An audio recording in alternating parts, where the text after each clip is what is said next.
seen now I could probably tell you about 10 to 15 videos of this happening where this battery gets super, super hot and burns like holes into your tennis shoes. Oh my. And I know you would be pissed if you was wearing Jordans and you just paid all that money, you know, your lights are off. And Especially if they're from China.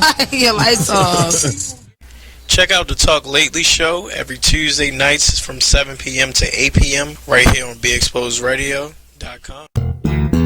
Artist Exchange. The Artist Exchange. The Artist Exchange. The Artist Exchange. The Artist Exchange. The Artist Exchange Live. The Artist Exchange. The Artist Exchange. The Artist Exchange. starts now. So that was just petty. Petty is today's word. What? So welcome to the Artist Exchange Radio Show. Here live on BeExposedRadio.com. I had a brain. That's where we are. That's right. Hey. Yeah, that's where we are. Are you here now? Welcome. It's good to have you. Today is just a day of hot topics. Joining us, somebody else, Janna's coming. So joining us, one of y'all can sit over on this side. So joining us today, I have my friend, my buddy back in the room, Mr. Anthony. Hey, what's going I don't on? want to give his name because he probably got warrants. Right. You got to protect the innocent. Right. He says a lot of mean Well, stuff. far from innocent, but I was right. And also coming up today, a surprise guest, Miss Janna. What? She's coming. I haven't seen her since she started showing, so I don't know. Be very happy. A lot of my friends are having babies now. I think it's still for the birds. But I agree. I yeah. think only birds should have babies. Shout out to my friend Tanelia. Also, she just had her little Beautiful girl. little girl. She's I so know. She just had a cute. little girl. I don't know who's next, but I am that friend that predicts pregnancies. So then let's stop talking and moving right along to the next Exactly. subject. I predict a lot of. I had one friend that shocked me twice in a row, and that's my friend Nene. Oh, I yeah. had no idea, and Tracy Jenkins. It's not that I didn't think they would be good. They actually are very good mothers, but it just shocked me. It just, you know, how somebody You wasn't ready. practices this, and then you like, you have a baby. Yeah, that's how it was. But some people I know who always wanted to be mothers, like Janna wanted to be a mother, so it was not a shock. So she'll be joining us shortly. So we have a couple updates. Be Exposed will be live broadcasting from the African American Authors Expo on October the 15th from 11 a.m. to 5 p.m. You can come past and meet a lot of the authors that we've gotten to already interview. They'll have some live readings, some workshops, some vendors, so on and so forth. And it will all take place at Morgan State University in their University Student Center. Did I say that right? Mm-hmm. The University Student Center. MSU. And so come on by or tune in. You'll be able to watch us live. We'll be live broadcasting from 12 to 5. But you can get there at 11. We'll be doing some snobbing and meeting of the... Snobbing? Yeah, you know, trying to be nice. And Elbow mingle. rubbing is less provocative. Not with a bunch of authors. They are so antisocial. You can't network with authors. They want you to They're read book their people. book and their books only. They're But book and we had people. a lot of nice ones that came through. Yeah, we did. So one of like today, like I said, we're gonna do a bunch of hot topics today, and some of the issues. I don't do a lot of like pop culture because I don't care. I don't care what the Kardashians are doing. Nope. I We ain't don't gonna talk care. about Brad and Angela. Oh my God, I can't. I don't care. Like, You know what I do want to talk about is Jennifer Aniston having that exact same attitude when she went on The View right after the man from Tulsa was murdered. Then she went on The View and they were like, oh, so Brad and Angie was like, no, you're not going to sit here and talk to me about a celebrity couple when a man was just murdered cold blood in the streets. That's what I want to talk about. I Why ain't do you see want to that. talk about some nonsense? I know, right? thank you, bitter white lady. Thank you, Jennifer Aniston. Thank you, all white allies. The woke ones. But it's crazy. Some people saying it's a publicity stunt because They have a movie coming out. The movie is about a marriage that's going awry and how befitting that their marriage. I think is Brad going just get awry. bored after a while. He's like, all right, I did my bid, and let's find a new young But chick. this is different because they got Yeah, like no. 30 children. Right. So It's a whole lot going on there. Well, I said we're not. He ain't talking signed up for about that. them. This is white people, rich people problems. I don't care. Right. He signed up for that. He wanted the fun, young thing to look. And I can't be mad. She was a side piece. Honestly. Not a side piece. And he found a new side piece, so he moving on. Oh, is that what it is? Do we know that he has found someone else? 'Cause I Well, it's thought that was supposed to just be rumor. another actress in the same movie. That the movie that's coming out. About the So it would be fitting since she and him It's hooked what he up does. on Mr. and Mrs. Smith. And now get him he's in moving time, on. please. Payback's a bitch. It is. Ain't really it though? is. So, some updates for the Artist Exchange. On the last Tuesday of this month, we'll actually be at the UB Blake Center, 847 North Howard Street, for the Actors Playground. Actors so come on out, Playground. get your monologue ready. Our feature this month is a young lady. Her name is April. She's really like a flower child, all this energy, and she'll be doing some more interactive theater. So prepare yourself to be pulled up on stage and do something. We start off with an awesome warm up, some theater exercises, and then we go into the open mic and we flow right into the feature. So come on out, 2 hours of fun. Also, we'll be part of the Free Fall. The Actors Playground will be part of Free Fall Baltimore at the UB Blake Center on October the 1st. I think it goes from 11 a.m. to 8 p.m. If you don't know about Free Fall, go to either the city paper should have it out soon, or you can go to the Free Fall Baltimore website or the state or the city website, and there's a link for festivals and things going on. It's hosted by BOPA. It's a list of museums, art events, dances, concerts, all types of things going on for free. So get out. All you have to do is register online for as many tickets or as many events as you want to. And you have to register because most times they have slots. And like the museums normally have open enrollment, so you can just show up the day of. But the events, the concerts, stuff like that is normally limited seating because they're in smaller venues. So take advantage of it. You say there's nothing going on and everything costs money. This is your opportunity for some free dates. There you can go. look very cultured and very aware. Impressing somebody. Impressing someone. So get out and go to the Free Fall Baltimore. Just go to their website, Free Fall You look Baltimore. savvy too. Oh, they're all free? Yeah. Ooh. But you can't tell them because you got the tickets. So you print out the ticket. So it just seemed like you're doing something. Oh, okay, I I've done it a guess I'm couple more times. impressed with somebody who figures out how to take me on a great date for free. That's super impressive. But some people are superficial. There's some superficial. You shouldn't be dating that person. No. Run away. Save Save the money for dinner. Fun. Well, that's what this Free Fall is for. You just have an awesome dinner the day And before. waste your time. Exactly. Hey, Janna. How's it going? Right on the side.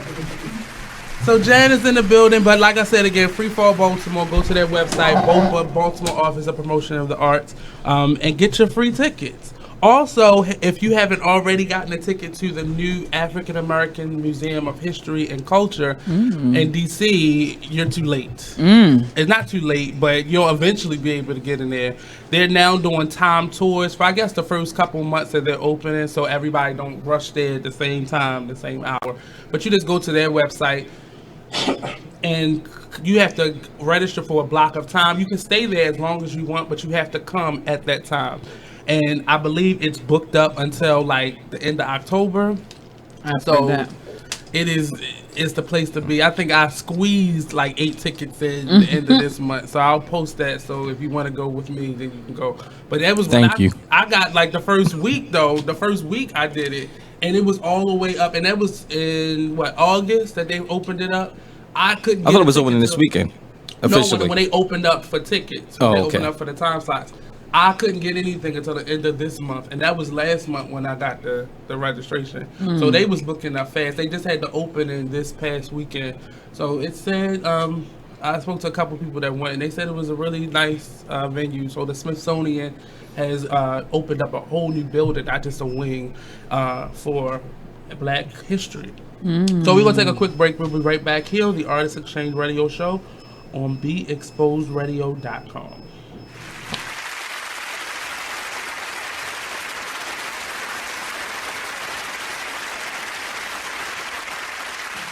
You are listening to BeExposedRadio.com.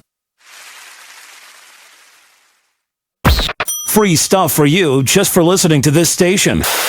Yo, we got your attention? Here's how it works. You click on the radio loyalty banner right now and sign up. Then you keep on listening like you already do. But now you earn points. Those points add up, and you can trade them in for cool stuff in the radio loyalty store. Earn more points by sharing your station with friends on Facebook and Twitter, answering surveys, and by using the apps in the New Players App Store. Pretty simple. Free stuff just for doing what you already do. Radio loyalty. Click the banner to join now. So, Jacqueline. Yes, Mom? I wanted to talk to you about something, and... Oh, wait. Hold on. I just got a text. Oh, there's another one. Wow. Busy me. So, anyway...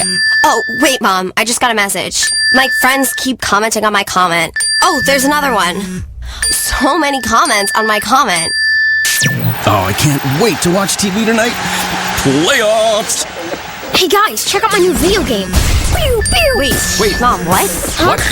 Hold What'd on. you say? Wait a second, what? This weekend, unplug. Take your family to the forest.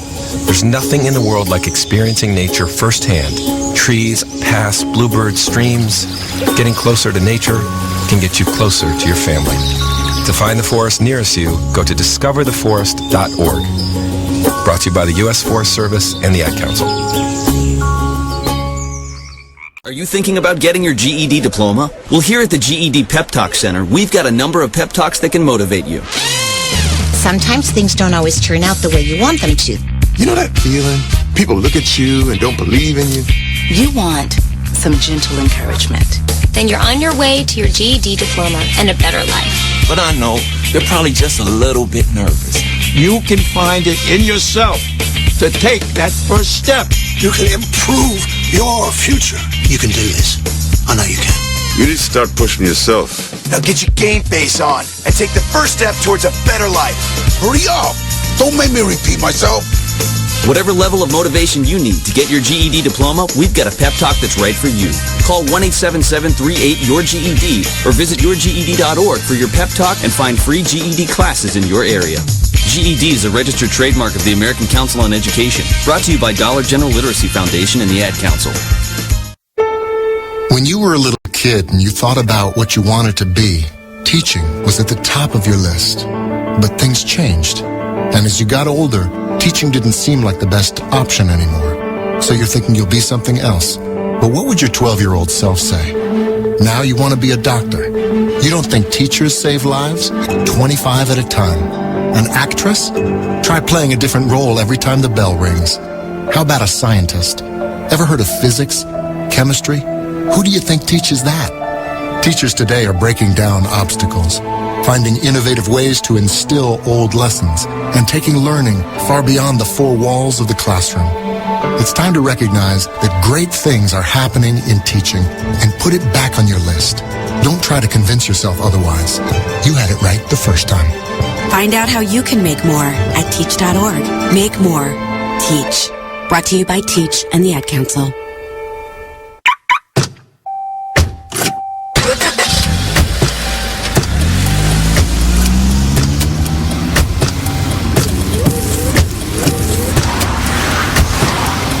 Driving has a rhythm all its own. Don't wreck it with a text. Before you get behind the wheel, silence your phone.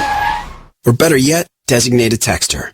For more text-free driving tips, visit stoptextstoprex.org. Brought to you by the Ad Council and the National Highway Traffic Safety Administration. This message is for all of you sitting in the passenger seat. And apologies if it gets a little uncomfortable. But how does it feel to be at the mercy of someone who thinks a random text is more important than your life? Someone who takes their eyes off the road while speeding along in a 3-ton hunk of steel. Freaky, right? Well, why not just ask them to stop? Or better yet, volunteer to text for them. It might be a little awkward, but believe me, Mom. I wanted to Learn talk to you more about at something, and... Oh, wait, hold on. I just got a text. Oh, there's another one. Wow. Busy me. So, anyway... Oh, wait, Mom. I just got a message. My friends keep commenting on my comment. Oh, there's another one. So many comments on my comment. Oh, I can't wait to watch TV tonight. Playoffs! Hey, guys, check out my new video game. Pew, pew. Wait, Mom, what? Huh? What? Hold What'd on. you say? Wait a second, what? This weekend, unplug. Take your family to the forest. There's nothing in the world like experiencing nature firsthand. Trees, paths, bluebirds, streams. Getting closer to nature can get you closer to your family. To find the forest nearest you, go to discovertheforest.org. Brought to you by the U.S. Forest Service and the Ad Council. He's dead. Oh, 6 years after he passed away. It states she reportedly had heard rumors, but nothing substantial. But then you put the rumors to while death. They were still married. You sentenced the rumors to death. While they still were married, she heard rumors. Right. Or probably all her life she's heard rumors. Like, you're dating you're dating your dad, right? Y'all look just alike. I'm like, girl, somebody told me you dating your father. You know, that's what kind of him. You know he gay, right, Percy? Please, why are you laughing at him? Don't laugh at him. Please don't. Okay, let me continue with the story. Oh, man. Even today, it's still funny. Oh my gosh, if you haven't heard this show, it's Talk Lately, and it's only on BeExposedRadio.com every Tuesday at 7 p.m. and on YouTube. Just go to Be Exposed Radio. You are listening to BeExposedRadio.com. Welcome back to the Artist Exchange Radio Show on BeExposedRadio.com. They were talking about the Queen Sugar. Mm-hmm. What channel does that come on? That's OWN. That's the OWN network. I haven't started watching that yet because I'm on Greenleaf. Well, yes, you were telling me about it. I haven't watched that yet. I haven't gotten into that one. And I've only watched it because I like Lynn Whitfield. Mm-hmm. I think she's crazy. She's very talented. But she just somebody, even as she gets older, it just seems like she gets better. She's really the only reason why I watched that. But the lighting is so good on it. And I knew it was going to be serious because Oprah was actually in it. I haven't watched the Queen Sugar. What is that about? So Queen Sugar is about three siblings who who inherit a 800-acre sugar farm from their yes. We said right. That's automatic. See, that's deep. Okay. Sugar farm in New Orleans. Yeah, in New Orleans. And at the time that they inherited, they knew that they were inheriting a large amount of debt. What they did not know is they were inheriting a farm that had not been working for the last 3 years. So at the same time that happens, each of the siblings is going through their own personal drama at the same time that their father dies and then leaves them this land trying to figure out what to do with it.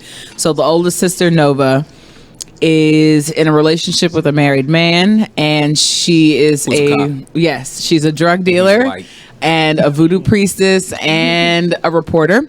And the middle child is the son. He's the youngest. Is he the youngest? Yeah. I thought he was the middle young. Okay, so then Charlie is the middle child, and she is the wife of a NBA basketball player, and very, very formidable opponent. His manager. Yes, and his manager. She's a formidable opponent. But what happens when you meet her is the entire starting lineup gets accused of raping a girl who turns out to be a prostitute. Turns out she offers group sex, but whatever. So we're going into it. Yeah, it's a lot. It's a whole lot. So because the whole thing is her husband's whole brand is he's a gentleman. He's the man you want your kids to be like. He's the man you want your husband to be like. And then this happens. So his entire brand is destroyed. And because he didn't tell her, people know about it. Yeah, that's what happens. At first, it was just the starting lineup, except for him, and then video of him with that same girl on that same night pops up. So, that's a lot. We're going to go to the quick break real quick, and we'll be right back here on the That's not even a half. Radio Show on Be Exposed. I didn't even get to the little brother. Oh, yeah, Ralph Angel. Ralph Angel. Yeah.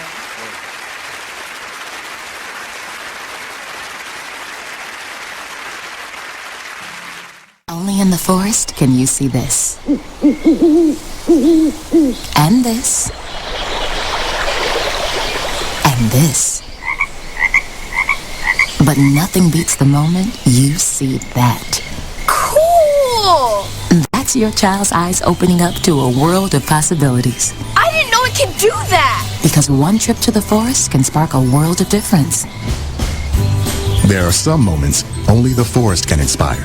Find yours at discovertheforest.org. Learn about forests near you and discover cool things to do when you go, like hiking, canoeing, fishing, or camping. Or create your own adventure with family and friends, and you might just see this. Your moment's out there. Find it at discovertheforest.org. That's discovertheforest.org. Brought to you by the U.S. Forest Service and the Ad Council. Steven. Who said that? Me, down here. What are you, a yellow booger? I'm a banana slug, Steven. Well, what are you doing in my room? I'm your sense of adventure. Don't you remember me? Don't you know that we miss you? Miss me? Who misses me? You know, all your friends in the forest. The trees, the pond, that little fort that you made out of branches. We all miss you. Mom took me to the forest last year. I'm a slug, Steven. It took me a long time to get here. Oh, I guess that makes sense. This forest is not that far away. Have an adventure today. I'm sure your mom would take you. You're right. I should get out. I want to have fun. Play in puddles, catch frogs, and climb trees. Hey, Mom! Yeah, hon? Steven, what is that in your hand? It's my sense of adventure, Mom. It's telling me we need to get out of the house and have some fun in nature today. Come to the forest where the more adventurous you lives. Check out discovertheforest.org for cool places nearby. BeExposedRadio.com. Brought to you by the U.S. Forest Sit back, Service relax, and listen to this flashback of the Artist Exchange Radio Show. Football, you basically have a good 10 to 12 years, and that's what it is. When you have a lot of people retiring early, it's funny. A lot of me and my alumni from UVA, where I graduated from, one of our fellow Wahoos, he retired yesterday, 32 years old. To Shaw Ferguson, and he's been in the league like 10 or 12 years. So like you said, a lot of guys are making that change on their own now because they're seeing a lot of things from the the concussion movement, right? Stuff that's been happening. Is not the noun, it's the effects later, because you see different stories of men are in like their 50s and some are committing suicide because of the banging and the voices or the concussions. And did you see that? I haven't got a chance to see it. But not the movie, but did you see those effects? I have seen concussions in college where guys have played that whole entire game and didn't realize they was at a football game. Wow. But like before the big emphasis came about whole concussions and what's going on, we was taught you just run to the wall. You can't be soft. You shake it off and get back in it. So the wrong attitude to have. Right. It's really internal. Like you really doing damage, not just to your bones, right, but to your mind. Everything. Right. And later on down the line, because just like you said, once the game is over, when you've been in a game and you think about it, because I tell people the NFL, any sports, whether it's male or female, is a semi-military, because you're told when to get up, when to work out, what to eat, when to play. All right, now you got a curfew, you got to be in the bed by this time. You do it for years and years, and all of a sudden, bam, it's done. So what do you do? Right. So just like the military that have with PTSD, we have that because we so used to having a certain way. And I remember watching this Brian Gumbel on HBO, it was like years ago, and a guy would act like he was getting dressed, a real good football player, would walk his daughter to the bus stop, and he would come back in the house, close the curtains, and just sit there because he didn't know how else to handle himself, because he was so used to being told what to do, because our schedule are laid out. By this time, you got to do this. By this time, you got to do this. Eat at this time, back on the field. So, hey, what's up? This is Nate, host of the Artist Exchange Radio Show. Tune in every Friday, 7 p.m. to 9 p.m., and every Saturday, 12 p.m. to 2 p.m. Real artist, real talk, real live, here live on BeExposedRadio.com. You are listening to BeExposedRadio.com. Hey, what's up? There it is. Welcome back. The applause. That's what we hear. The applause. It's not always the applause, though. So we're back here on the Artist Exchange Radio Show. I'm letting everybody know about our business. Right. Air out the dirty laundry. My bad. We are family. So I'll start off with a story, not story really, but this the Emmys this year. This was the first time I did not watch them, and I just tend not to care anymore. Yeah. It was, of course, it was hosted by Jimmy Kimmel. And then I like that a lot of the categories included a very diverse cast, including Best Actor went to, and I hate pronouncing someone's race or cultural origin before their name, but it makes a lot more, it makes sense, it makes, I guess they're trying to be more inclusive. They added a lot more members to their panel. Right. So it's they're trying to be more diverse, and after the success of Hamilton and a lot of other black theater shows, that now like the Emmys and daytime television awards are starting to be more inclusive and not let just the same white actors win every time. I'm tired of seeing Meryl Streep win. I love her, but I'm saying I'm just tired of seeing the same people win. I've never seen the Angela Bassett up there. I've never seen. The thing about winning those awards, in particular the Globes, the Emmys, and the Oscars, is that automatically adds several $1,000s to your asking price. Right. So when you consistently, it's supposed to. So when you consistently deny certain people access to that, right, that's a problem. But people who would normally get snubbed, like Regina King won for Best Supporting Actress in a Limited Series. She won twice, American actually. Crime. She won last year and this year. Yeah, 2 years in a row. And somebody like Regina King has always been just snubbed and never even thought about. But people like her, and like I said again, my favorite of hers was Angela Bassett, actresses like that. And it's a lot of male actors too, but they always get snubbed. But they keep director. letting the same people win. Think about Julia Louis-Dreyfus. She won like 5 years in a row for Veep. Right. Yeah. And Tracy Ellis Ross is a beast. Like, yes, she is. I love that show. I'm glad to see people like that winning, but it really says something about the culture that we live in, because the type of shows that they're doing is more marketed to white audiences. It is not really a black, quote unquote, black show. Did Fresh Off the Boat get a nomination? Because I like Jessica, I like Blackish and Fresh Off the Boat. Both of the mothers of both, like the parents of both of the shows are hilarious. That's a show. Both of those shows are hilarious. I'm not a fan of Fresh Off the Boat. It is really hit or miss for me, but I consistently enjoy Blackish. It's like I enjoy it for what it is. I understand that it's a show that's supposed to give white people a glimpse into what it's like, into the duality of being an African American. I have to say that there are a couple of shows. No. Blackish, Blackish. But which is the black version of that? Like they're both the same type of show, and I appreciate them for that. But when you are talking, so there are several black shows like Underground. I don't think that that's necessarily marketed to white audiences. I think that's marketed to as general an audience as they can for the subject matter, right? And I feel the same way about Queen Sugar. That show is about it's a definitely our story, but it has a broadness to it. Someone of another culture can watch this and be interested in what's happening because these characters are dynamic. It's about the family dynamic, right? These characters are dynamic. They can relate to the family dynamics. But I think shows like Queen Sugar, maybe Underground, they're not trying to appeal to black, to like non-white. They're not trying to appeal to white audience. No, they're not. It's just like unapologetically black TV. Yes, it is. And it's like, and it's excellent unapologetically black TV. But I think anybody can get into the storyline. But anybody can. Anybody could. They're not trying to whitewash it. I think of all the shows that have come out, I think Atlanta is the one that is the most black and is like, no, we ain't make none of this is for you. Love that show. None of this is for you. This is all about us. Is that I really enjoyed it. Enjoyed that. Oh, it's so good.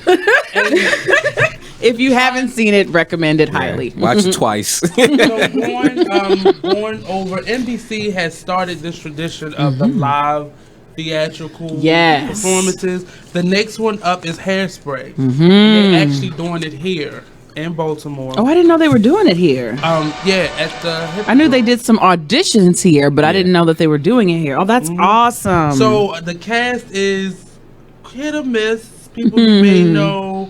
People use Velma Von Tussle is being played by Christine Chenoweth, which is, if you don't, she plays the mother of the the young lady, the Beauty Queen. Beauty Queen. She plays the mother of. So the part that Michelle Pfeiffer played in the movie. Right. Okay.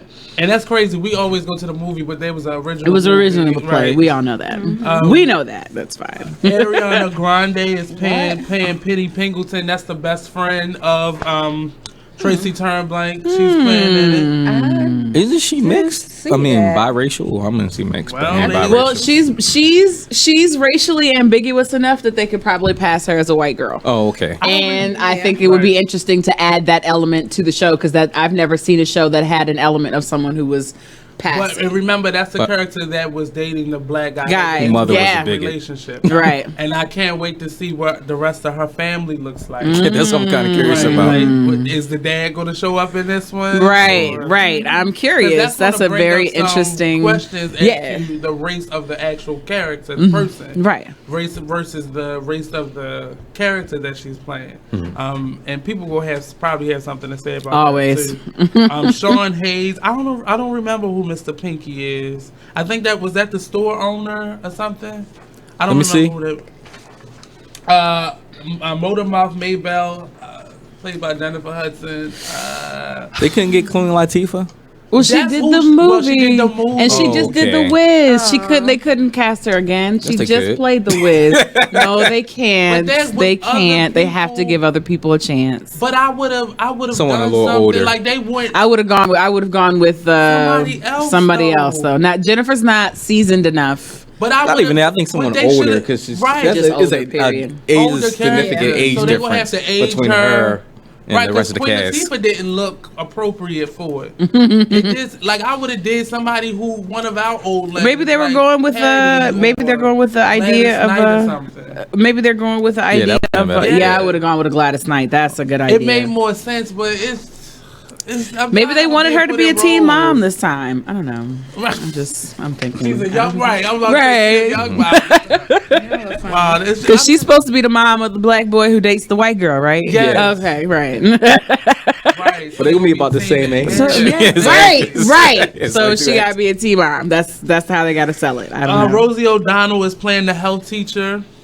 Oh yay, Rosie! She hasn't been in anything in a long time. Before I made Jennifer. So who's playing Penny's mom? I don't know. Not Penny's mom. I mean Tracy's mom. Yeah.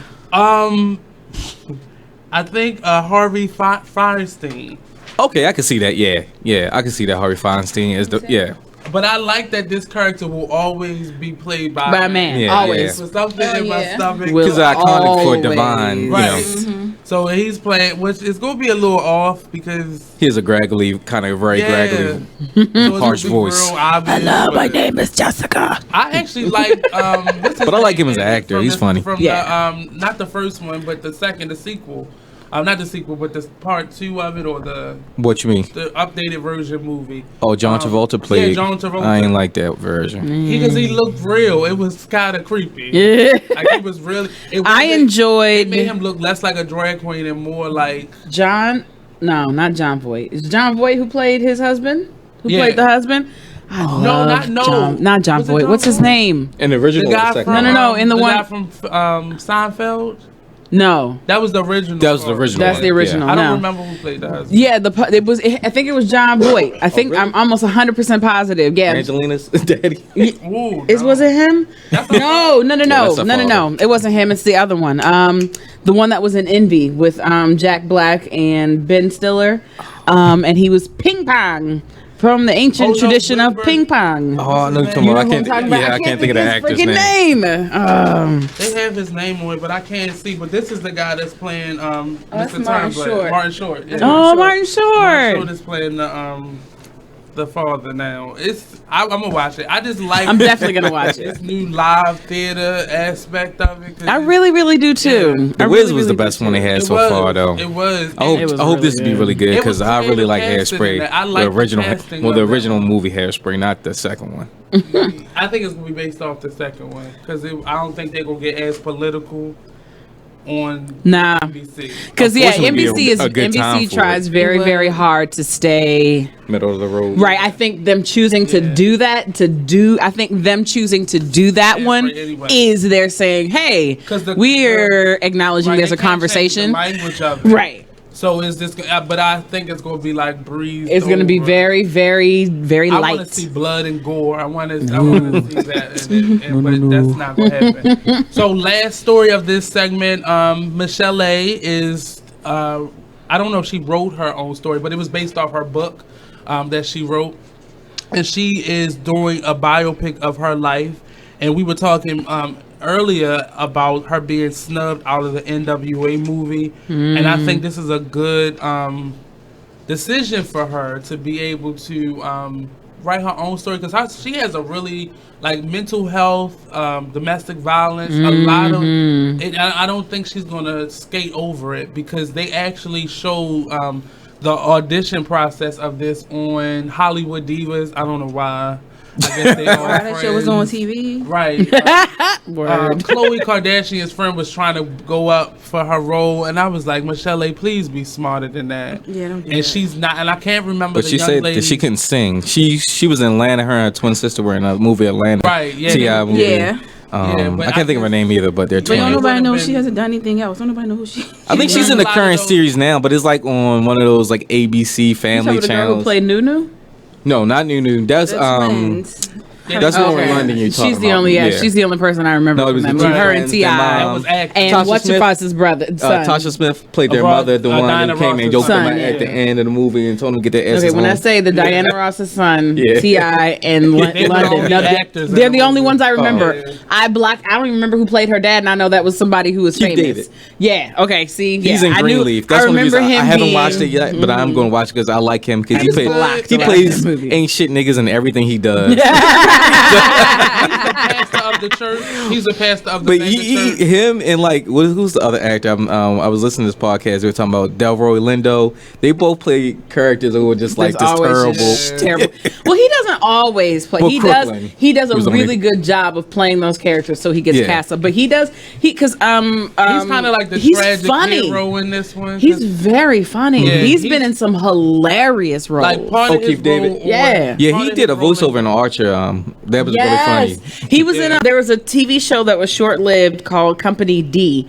It was about the company of army guys who are not the greatest, and he played their commanding officer. He was genius. Oh, see, I gotta check that. This movie promises to be a good movie. This biopic of Michelle A's life. They saw some clips of it, and one of the scenes was actually her in the music booth singing, and her face was bruised, and she was crying, and she was telling what's his name, she can't perform like this anymore. Dr. Dre. Right, and it cuts off with him wrapping his hand around her neck in front of everybody, and it's very hearing her story when she was on when Hollywood Divas was not Hollywood Divas, R&B Divas. Hearing her story, too many. It was very tragic because it was real life, and she was.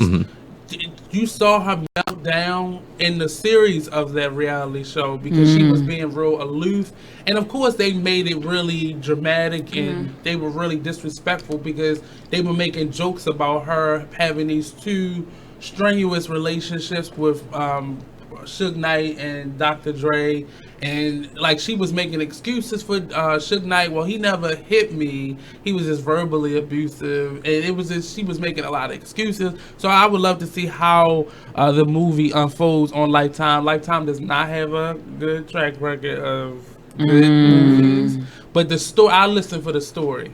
Tony, that's why I like Toni Braxton's a lot, because it was honest and she didn't skirt over anything. Right, she was willing. You have to be brave if you're going to tell your story, especially when you made some serious mistakes, because at the end of the day, there's somebody who's going to get something from it. So you have to be as honest as possible. Hers was more. I watched hers more for the commentary about the music industry, because a lot of her mistakes was based on other people's greed. and people not really respecting the artist and really using them. So that's not also about greed. That's about not having business acumen when you go in as an artist. And like, it's one thing, like some people are just naturally talented and gifted in that way, but you also have to be about your business, right? Especially when young people, because she was relatively young, she was like 27. But still, if you coming from a place where you just singing in church, you don't know about the business. There's a lot you don't know. And that's really some of the high points of that biopic. But this one promises to be really, and I can tell it's going to be everything that NWA wasn't in terms of including everybody that was involved. And it probably was just a financial thing. I don't want to pay her. And that's probably what it is. I'm already paying her child support. I'm not paying her. I get it. To put her in this movie. And I think that's, at the end of the day, it made him look bad. Right. You are no longer a real ass nigga, just so you know. Right. To admit that this is what I did. Because it would have it probably would have been glorified. Like, this is what a man does. That's what it probably would have came across if they would have Bitch move, Dre. Well, I guess he never really. I don't know if he ever apologized to her. Probably either not. one of them. So it'd be different his if attitude if now it was about it is his cavalier. cavalier. His attitude is cavalier about it now. He's So like, I guess whatever. it'd be different if he had made amends and say, you know, what I did, but as a young person, it was messed up. See, if he had done that, then he would have been I was okay totally with putting wrong. it in the movie because he's dealt with it. But he hasn't dealt with it, so he can't. Nah. I have to pretend like it didn't happen. Growth for him. That would have really been a real moment of growth for him and guys. And it could have showed the contract. He's a between him and millionaire. Suge He obviously doesn't need to grow. Because it would have been like, anymore. at least I have grown and I'm not that person I was willing to. And Suge Knight is pretty much worse. But she said out of the two, Suge Knight was the better of them. He was verbally abusive to her. She said he never. That's still two evils. Like, Yeah. you beat me up and me call that's still abuse. Either way you put it. No. So we're gonna take a quick break. We'll be right back here on the Artist Exchange Radio Show on BeExposedRadio.com. Yeah, because emotion scars last longer. Yes.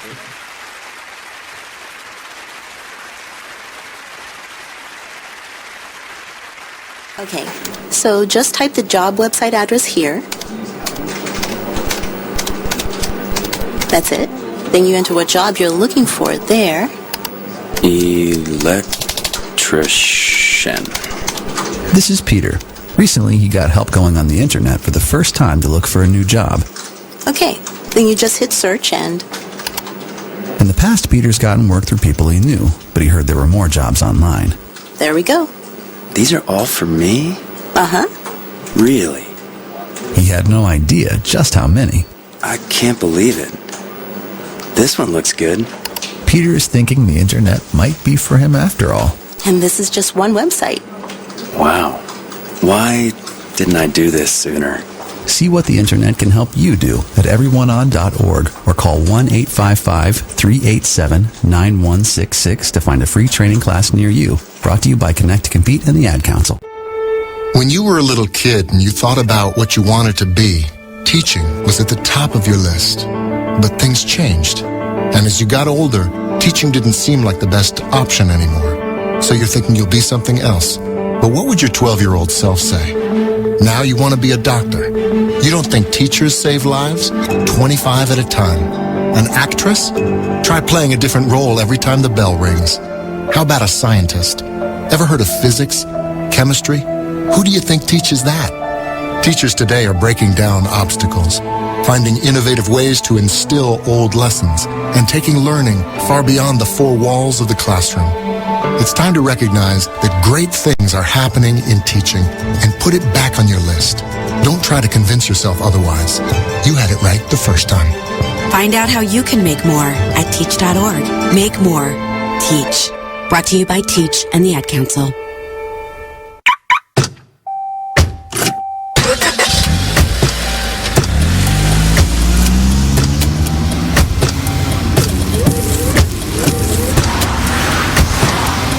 Driving has a rhythm all its own.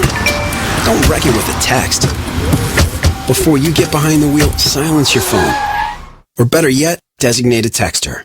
For more text-free driving tips, visit stoptextstoprex.org. Brought to you by the Ad Council and the National Highway Traffic Safety Administration. This message is for all of you sitting in the passenger seat. And apologies if it gets a little uncomfortable. But how does it feel to be at the mercy of someone who thinks a random text is more important than your life? Someone who takes their eyes off the road while speeding along in a 3-ton hunk of steel. Freaky, right? Well, why not just ask them to stop? Or better yet, volunteer to text for them. It might be a little awkward, but believe me, you'll live. Learn more at stoptextstoprex.org. Brought to you by the Ad Council and the National Highway Traffic Safety Administration. You are listening to BeExposedRadio.com. Still got issues because She hadn't worked all that stuff out. we're back on the Artist Exchange Radio Show on BeExposedRadio.com. This is Big Mama Amma, and I am in the studio today with Janna and Anthony. Why did it just leave my head like that? Oh my God. So in this segment, we're going to talk more about Hairspray, but the stuff that they're not going to show us on NBC. And I pulled up this article. The main issue of Hairspray is the racial segregation. As the civil rights movement was very much alive in the 1960s, Hairspray takes place in Baltimore in 1962 among all of the racism. The movie Hairspray was written in the 80s, surprisingly, another time of prevalent racism, and the Broadway musical begins in the late 90s. I hate when they see, and that's what's gonna make it cheesy to me. Yeah, it's gonna be too current. When you try to make something current, no, just tell a story. It's gonna be relatable to what's going on today. Right, so always is. It probably gonna see the Freddie Gray and all that. It's gonna be. Maybe I don't want that to happen. 90s premiering in 2002. Both times are still prevalent racism. Moral of the story is we make progress, but we have yet to reach our final goal. It is crazy. Who's directing it? I don't know who's directing it, actually. Because my thing is, if you got statements that you're trying to make based on racial whatevers, please don't have Cameron. You know what I mean? Like, don't. I think it should be a black director. Right. It didn't It didn't tell me who was directing it. Actually, did I look at that sheet? It didn't tell me who was directing it. And I pulled this up straight from their website. So it didn't give the because that's my thing. At the end of the day, you can say that you're trying to make a comment on whatever, but if you don't have a director that understands it, you're not going to make a comment on anything. It's just going to be entertainment. For some reason, this is another one of those things that it's not for us. It's really for them. So I know a lot of black writers try to find white people, one, so it could be marketed correctly and profitably with profit attached to it, but also because it's one of those stories we lived through. It was our story, so we don't need to see this again. It should be seen by white audiences, and white audiences is not going to want to watch something that's directed by Spike Lee. But they're not going to get it. I don't think they don't understand it. Like, I mean, when I think about Hairspray, I think about, the people, the characters, they're coming around, they're coming together around music, and they're coming around black music, and they have all these black entertainers that these white people they love and appreciate, but they don't appreciate black people as a human being. So you appreciate their contribution to society, right, but you don't appreciate them as human beings. But they're not gonna get it. That's always been the issue. But what I liked about the original Hairspray is that it really showed Baltimore. Like I had some bad. Well, that's thanks to John Walters, because these are always all his movies are usually directed here. But that movie took place in Hamden, and it was so crazy because I had some bad experiences in Hamden. I went to Archbishop Curley, and it's considered the Avenue, and a lot of the people I befriended in high school, that's where they would hang out at. So I would go with them to try to, chill, be a part of the crew. And it was not welcoming to me and a couple other people. And for first of all, it was only like 10 black people at Curly at the time. Right. But again, it just was the environment. And then when you meet their parents, you realize why they say the stuff out of their mouth that they do. That they're just thinking that it's, normal, cultural and normal, but you meet their parents who really don't like you. And Hamden has a reputation for being that environment. Yes, it does. And it's not everybody, because I know a couple of the shop owners up there, and it's not everybody. But it's crazy how this movie has not changed. Like, the environment of Baltimore City has not really changed. And it was crazy when I was thinking of the stories that to talk about, and I wanted to definitely talk about Hairspray. I was on an elevator with this white guy, and I was in my mind, I don't know where my mind goes at sometimes, but I was on the elevator and I was thinking, like, if I was my mother's age and, you know, back then, I wouldn't have been able to stay on this elevator with him. And what that means to those type of because he was probably like in his 70s or 80s. And in my mind, I was like, is he thinking the same thing? Why is this person able to do this now? So how do they have the freedom to do it? My mother is from rural Mississippi. She was born in 1955 in a small town right outside of Jackson. In fact, the town over from where Oprah was born. Oprah was born in Pearl. My mother was born in I think my mother was born in Pearl because the only hospital was in Pearl. Could you imagine if they were friends? Moving back. There are not a lot of differences between my mother and Oprah except millions of dollars. Okay, so my bad. Oh, you're right. My bad. My bad. Billions. So she's not telling us. Right. So one of the things, my mother likes to antique. So when she would go on road trips, she stops whenever she sees something on the side of the road. And a lot of times that happens in southern towns like North Carolina, right. So one of the things she says to me when she's on these trips, because I was living in South Carolina, so she would come to see me and then go back home and do her little antiquing. And she said anytime she'd pull up and see some old white man sitting in a chair, she'd think to herself, I wonder what kind of bastard you used to be. Like, it's just in her. She you know, she says it's not fair because he may not have been, but that's the immediate, right? That's the immediate. She watched with Viola Davis and Octavia. The Help. She said, that was my life. That was my mother's life. That was my life. I did that until I graduated from high school and went and got a job at a department store because I could then.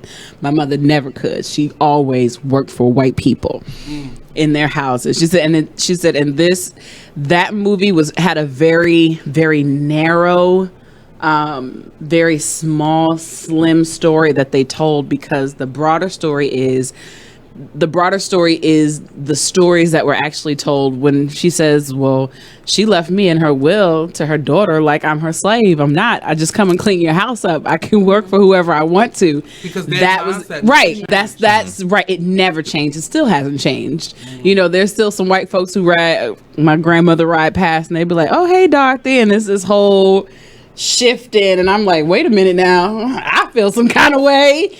Like they mad for some reason. Right. So, you know, where was I going with that? You were talking about wondering, about looking at someone and wondering, and it's not necessarily fair. It isn't. It's not fair, because I tell you, it's the first thing that pops into my mind most of the time when I meet a white man of like over 50 years or older.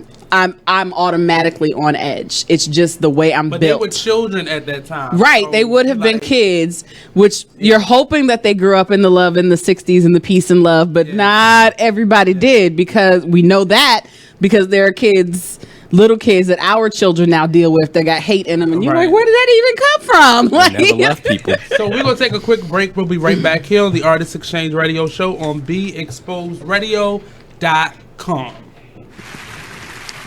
It's The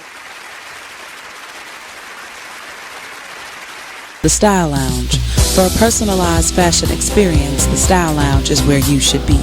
From clothing, jewelry, handbags, and accessories, contact us for pop-up shops, vending opportunities, and more.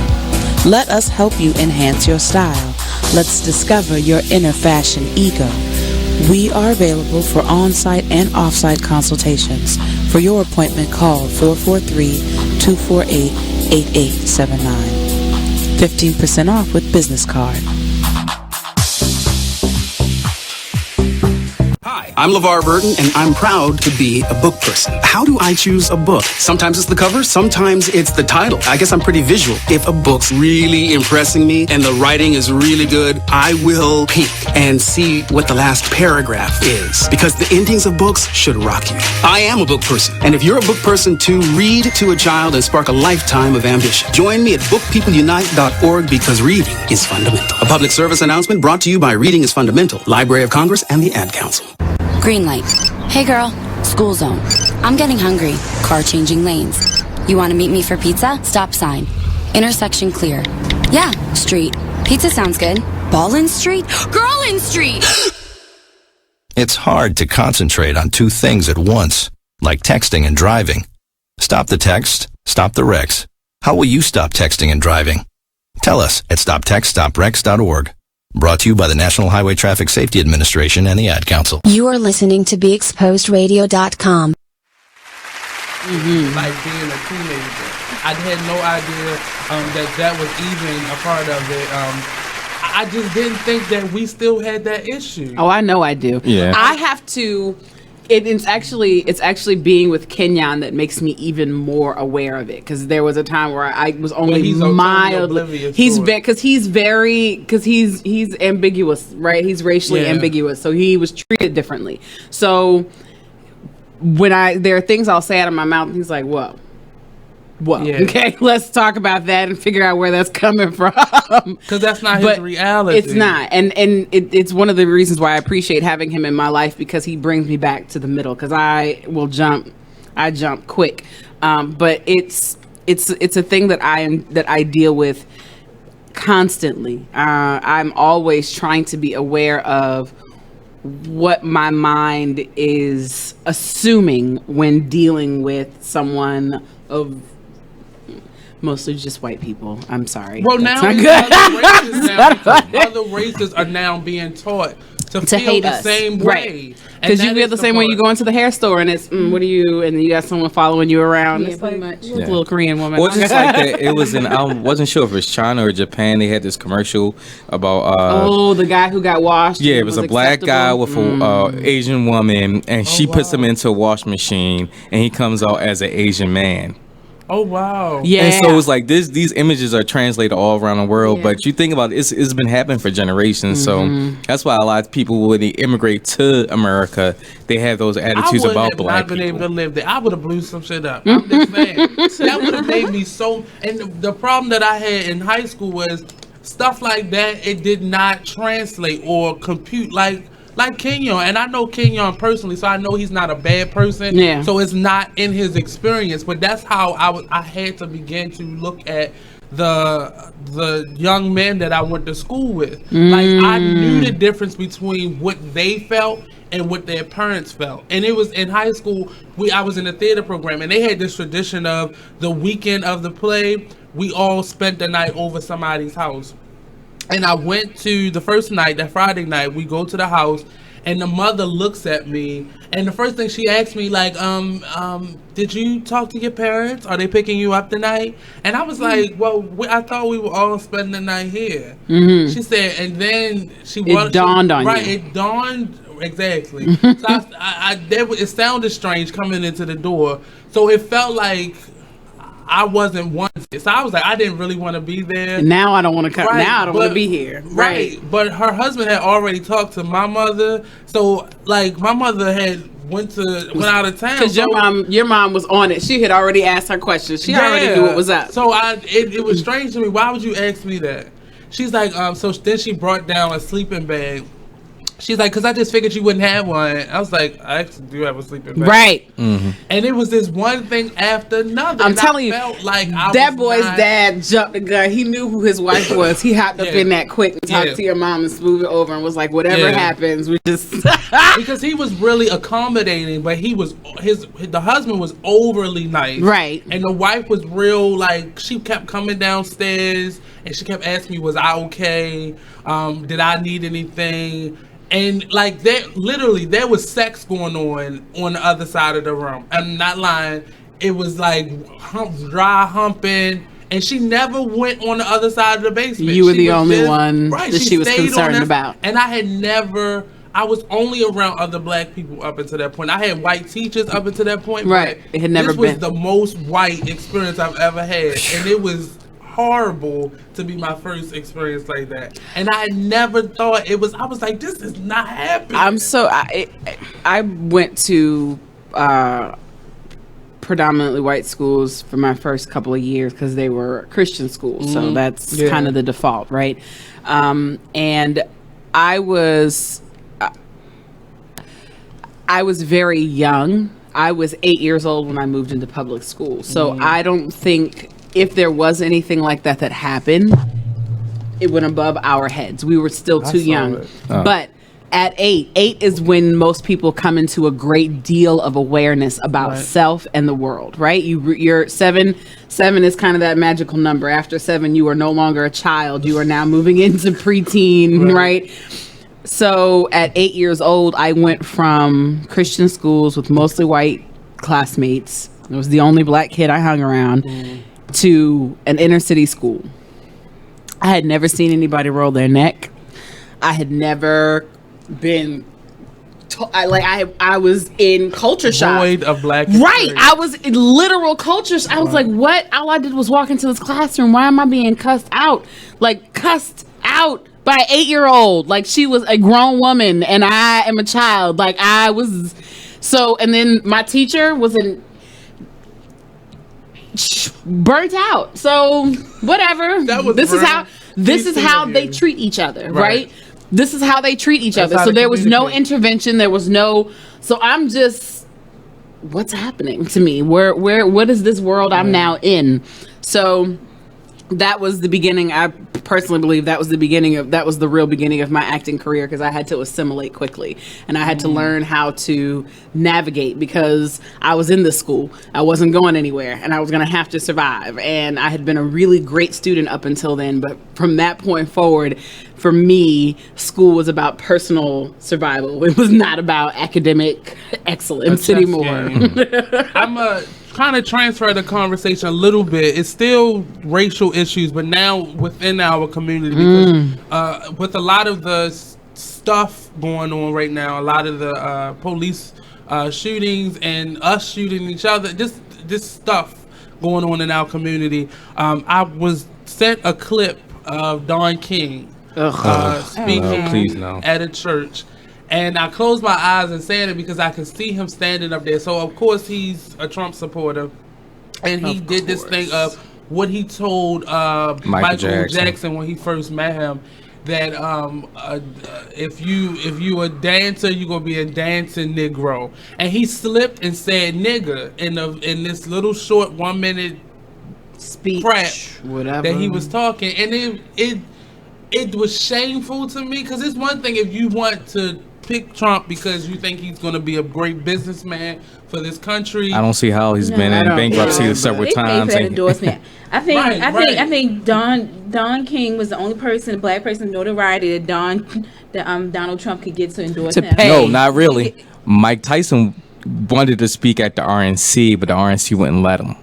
Oh, really? Yeah. Oh. They thought it was going to switch up. No, he wanted to speak on behalf of Donald Trump, but they wouldn't let him. Instead, and he got Don King to do, but he still has like surrogates. Like he has Omarosa. He has nobody care about Omarosa. And a couple black preachers. The one guy that got exposed who didn't have Michael a doctorate. Duncan is there because he wouldn't let her do that if he was alive. Oh no, he would not. Michael Clark Duncan would not go for that. You need your husband back. But you really do. But it's the idea of, you talk like he was like, you a dancing coon. I'm not a dancing coon. You will be a dancing Negro, or you he was substituting Negro for nigga. He say, but the worst part about until you die, like this is who you gonna be for the rest of your life to white people. And what I couldn't even. I heard him talking, but I'm looking at Trump the whole time. He's smiling, laughing. Him and the other white guys, and you see him in the background there laughing. Laughing like this was a joke. Like this is a joke. But this is how people see our country, and this is how people around the world look at us. That's why people don't take us seriously. That's how Oprah can walk into a place in New Zealand and be racially profiled as though she can't afford what's on, because they don't look at our faces. They just see our skin tone, and that's what it becomes. That's one of the big issues with. That's one of the biggest issues people have with hip hop, is that it gives a very skewed view of what it is to be black. Well, in certain people's opinions, because in other people's opinions, it makes us look real good. I don't know about that. It depends on what you listen to and who the artist is. And if that's your only exposure to black people, is hip hop, then you don't really know. Or a certain movie, or athletes, or certain things like that, then you want to have a narrow perspective of who we are. But T.I. gave in an interview, he gave a great explanation for hip hop, and I think it's true for a lot of hip hop. Maybe not now as much as it was then, but it's a reflection of their environment. If that's what they grew up in, what else are they going to talk? I can't talk about Beverly Hills because I ain't never been to Beverly Hills. I can't talk about Howard or Harvard because I've never been there. But it's a reflection of their experience and what has happened. A younger generation or a new generation of aspiring hip hop artists have taken that formula and now turned it into that's what I have to do, and they don't know that environment. Yeah, right. They never lived that. So they're now speaking on something that they know nothing about, or they're not directly connected. So the rap became about being a gangster as opposed to telling a story of. Well, not even that. It's about making money because now they just look at it as this. Oh, this is what you do to make a hot song. This is what I need to say. So this is what I'm going to do in order to get a check. So that's why now it's not even about the words, because a lot of them you can't even understand what they're saying. Oh no, but I hate him so and much. I think that is something that is marketed because it really is the truth. People don't care what you say; they just want to be able to nod their head to it. Or the next high beat. We used to listen to words because they used to write them in the book. Yeah, we used to learn them. It's not important. So now I can mumble over a really hot beat, and that's hot and it sells because I just want to numb myself at this point. It's not even about hearing something that's gonna lift me up and teach me something and not feed my soul. But just in general, that's what you would see like on the Hot 10 songs or whatever that you know pop song. I was listening to the guy was how it's something in the radio and it's like booming, and I asked him, I said, what is that you're playing? And he told me the song. So when I looked up the song, it was mumbling, like the guy was just mumbling. I mean, that's because people aren't putting any energy into their artistry. They come out with like a new mixtape like every week. Right. Yeah. Like I remember when I was growing up, you could listen to the same song on the radio for like a year before like it was about how many weeks it was on the charts. Now it's just like something new every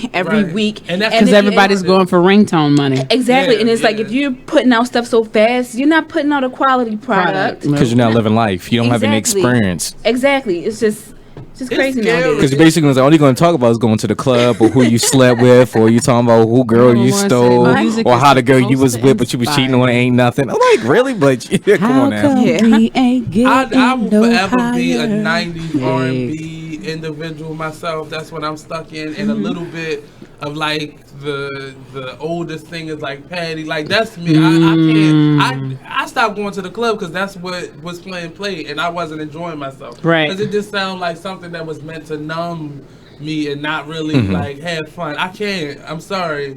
90s music was so much better. Even though it was overly sexualized, it still sounded better. But I think it's good artists out here. Like I listen to the internet, and it's like certain, they have people a younger generation who are about that, who are about the art, who are about the art. Well, I say the good thing about some streaming services like Tidal or different things, at least they have artist recommendations where you can say like, hey, this might not be something that's going to be played on the radio. This is something that you, based on what you listen to or different things, you're like, oh, okay, you check it out, you see what it is. You might like it, you might not.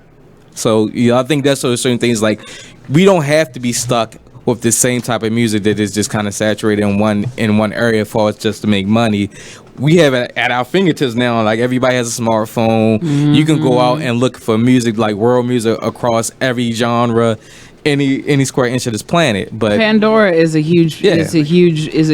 of the ways that I've found a lot of new artists and a lot of new music. Because it randomly selects music to play next. You like this song and this song. Most people they'll like say like similar artists. Unless you are tapped into that yourself.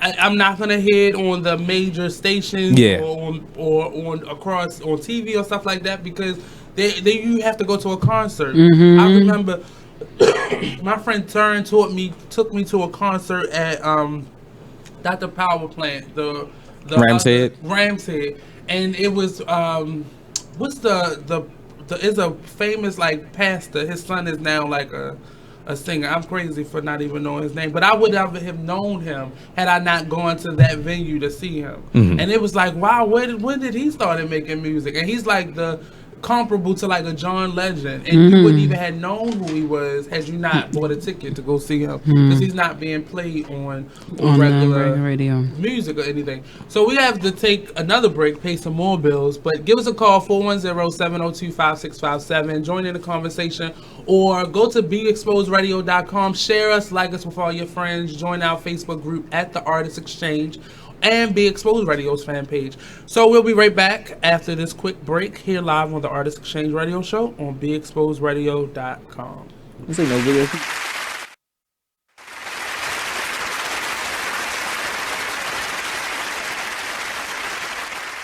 Thank you very much. Because they had nothing else to do. So it was like, imagine that your late husband was actually your father. I can't imagine that because that's disgusting.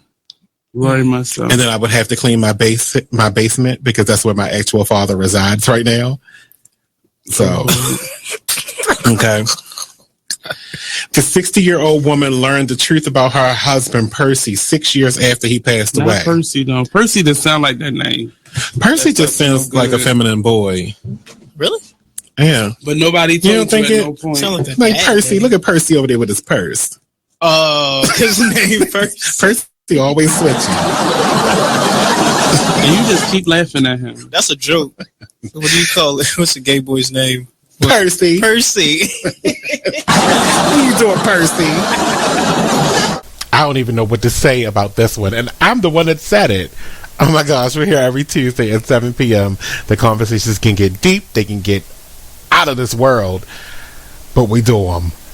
BeExposedRadio.com. Talk Lately, the radio show. Hi, I'm LeVar Burton, and I'm proud to be a book person. How do I choose a book? Sometimes it's the cover, sometimes it's the title. I guess I'm pretty visual. If a book's really impressing me and the writing is really good, I will peek and see what the last paragraph is, because the endings of books should rock you. I am a book person, and if you're a book person too, read to a child and spark a lifetime of ambition. Join me at bookpeopleunite.org because reading is fundamental. A public service announcement brought to you by Reading is Fundamental, Library of Congress, and the Ad Council. Thank you for tuning in to BeExposedRadio.com.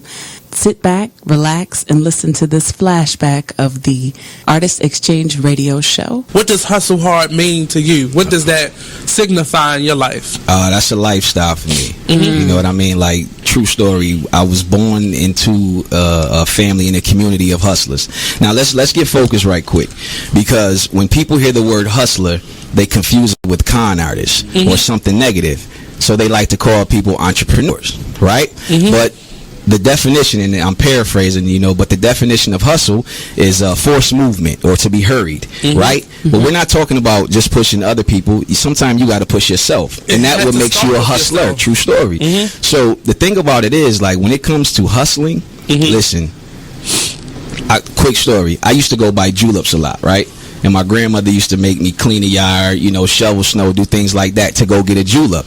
But one day she was like, look, you putting all your money in someone else's pocket. Word. Save those quarters, and I can teach you how to make a formula, and you can sell your own juleps. You understand? So the next couple weeks, I saved my money. Always a hustler. Listen, got to love but think everybody about got this. a grandma's story like that. Grandmothers are the natural hustlers because they were the ones who maintained and sustained our families through epidemics. You're talking Big Mama went through slavery and held it. You're talking Big Mama went through the Depression and held it. Big Mama went through crack and held it and still maintains it today. So if you don't think you come from a hustler, then you don't know where you come from. You understand? That's so real. I began to sell juleps, and ever since then, I capture a hustle. And a hustle is not a swindle. It's not a sneaky thing. It's up front. You're providing a need. You understand? So you're the bridge. If you're a true hustler, you're trying to be the bridge. If somebody's on one side and they need to get the other, you're trying to be the bridge, fill in the gap. So hustling is a lifestyle. It's not something you can do 10 minutes out the day. It has to be something you live. Word. Hey, what's up? This is Nate, host of the Artist Exchange Radio Show. Tune in every Friday, 7 p.m. to 9 p.m. and every Saturday, 12 p.m. to 2 p.m. Real artist, real talk, real live, here live on BeExposedRadio.com. You are listening to BeExposedRadio.com. You're listening to the station with their ear to the streets. BeExposedRadio.com. Do next season, and then it was like a completely different setting, perspective, whole new cast. I was like, but I like how they use the same people with this shift and storyline. And then for me, that tells me just how awesome you are, because now you're playing a whole different. Nothing about this character is reminiscent of last season's character. You go right ahead. Welcome back to the Artist Exchange Radio Show. We were talking about the American Horror Story. This segment we were talking about Sarah Paulson. She wrote. She was giving some career advice to actors and artists in general on how not to seek success so soon. And it sounded strange because I was like, what is this white lady going to tell me who is already successful? But Kyle had, my friend Kyle had posted it on his page, and I was like, let me read it, because Kyle probably already read this. Right. You know, he don't post nothing he ain't read. My first thing was, this white lady going to tell me something about my success because she's already successful. But in reading it, she made a lot of those mistakes herself, trying to be that actor. Everybody is not meant to go for broke in New York at the age of 21. That's not everybody's story. That's not everybody's foundation. But this article, it really exposed the idea of letting your success unfold. Like, do the things. We have people like, why am I horrible at names? I really am. The How to Get Away with Murder. What's her name? Viola Davis. Viola Davis, who tells a story of doing a lot of church plays or basement plays in the basements of these buildings and these upcoming theater companies. And in hearing her and now Sarah tell these stories, it makes the work that I've done valuable. Right. Because these women did not get successful until they was like in their late 30s, early 40s. And it really makes sense, because this is the time that you have to prepare for success. Right. When but I feel like if you take a step back and really look at most of the celebrities out there, the majority, it's the reason why child stars have such a crazy spotlight on them is because that is a rare ass story, and most of them, when they hit that I can make my own decisions section, they haven't been taught how to make decisions. They don't know how to live in real life, and now you're trying to tell them that they got to live in real life, and they just crack like that was her story. She's been an actor since she was like 3. So she doesn't know how to really relate. When you look at really successful people who have tenured careers with lots of good decisions, most of them did not become successful until they were 25 plus. Right. And we see them now, and we look at that person, and then I want that, so I'm seeking that. But you remember didn't know the road it took to them get there. One of my favorite things to point out. You guys remember Gladiator? When Gladiator came out, everybody was, oh, Russell Crowe, he's amazing. Where'd he come from? That man had like 40 movies he had done before Gladiator came out, and people were like, oh, we've seen him before. Yeah, you've seen him in plenty before. He's been in a whole lot of stuff, but it was this movie that gave him the exact light he needed for his talent to shine. So now I like this movie. Let me go see what else he's done, and let me make sure I see everything else he does from this point forward. Jay-Z, Reasonable Doubt came out when he turned 28. Okay, he was on his way to 30 when he dropped the first album that actually went platinum.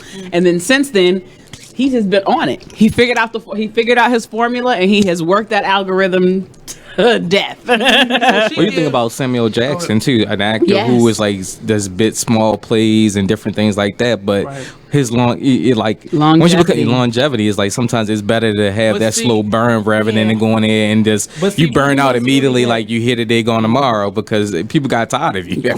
His story is similar to a lot of artists because he did everything that was offered to him, and he sought out things and did everything, and that's a lot of us get burnt out. Like I felt burned out at the end of my 20s because I did that, but that works for some people. But he was consistent. He kept going because but we still didn't recognize him until he was probably like in his late 30s. And Jackson, you see him in so much, you don't realize that he's usually the main character. He's usually not the lead, but you see but you just love him, and he just commands that presence. He's just so good. It's just like she gives a lot of points.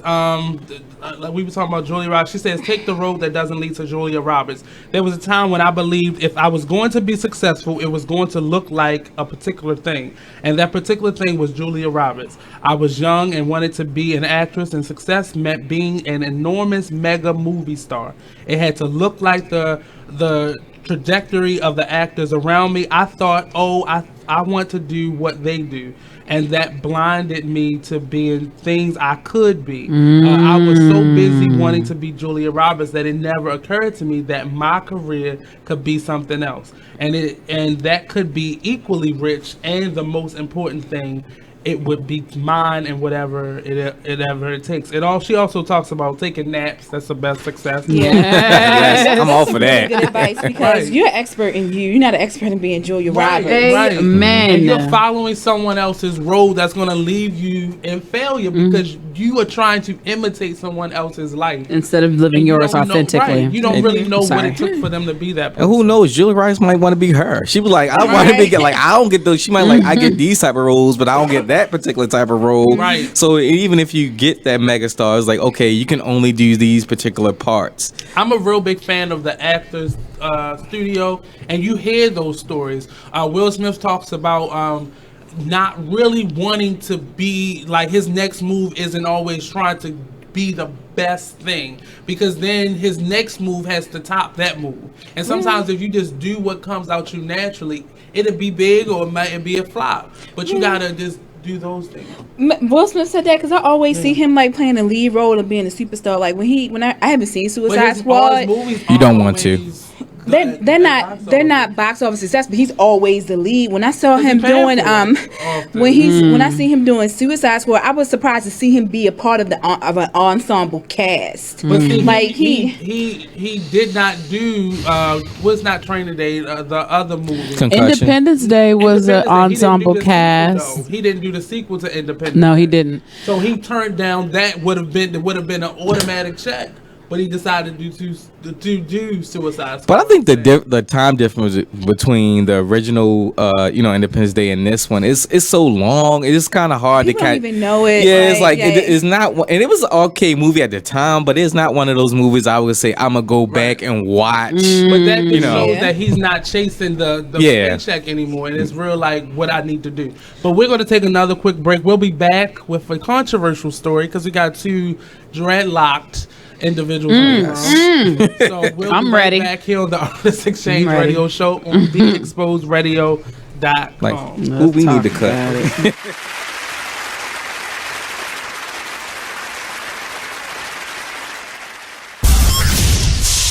You're listening to BeExposedRadio.com. Talk dirty to me. I love it. It's awesome. It's all mine. Gets me going every day. The Style Lounge. For a personalized fashion experience, the Style Lounge is where you should be.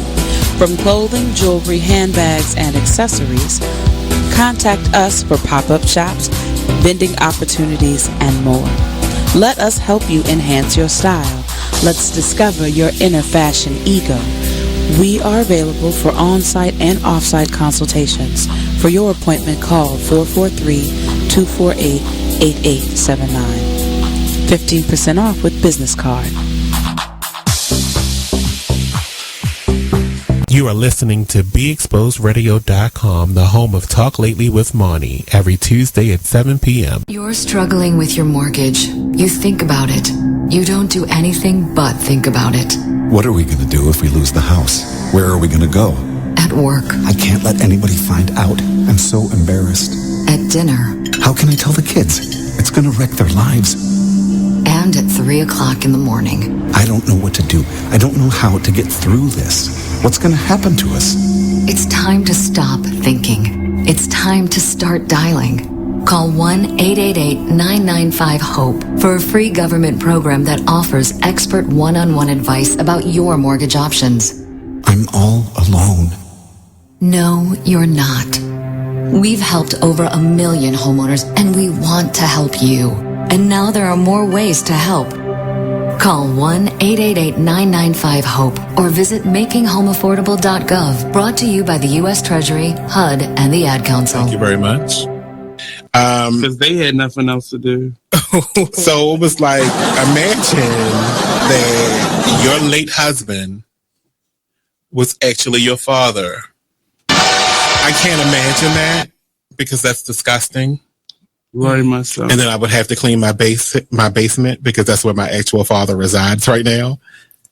So, okay. The 60-year-old woman learned the truth about her husband, Percy, 6 years after he passed away. Not Percy, though. Percy doesn't sound like that name. Percy just sounds like a feminine boy. Really? Yeah. But nobody told you at no point. Sound like, Like Percy. Look at Percy over there with his purse. His name first. Percy always switching. And you just keep laughing at him. That's a joke. What do you call it? What's the gay boy's name? Percy. Percy. What are you doing, Percy? I don't even know what to say about this one. And I'm the one that said it.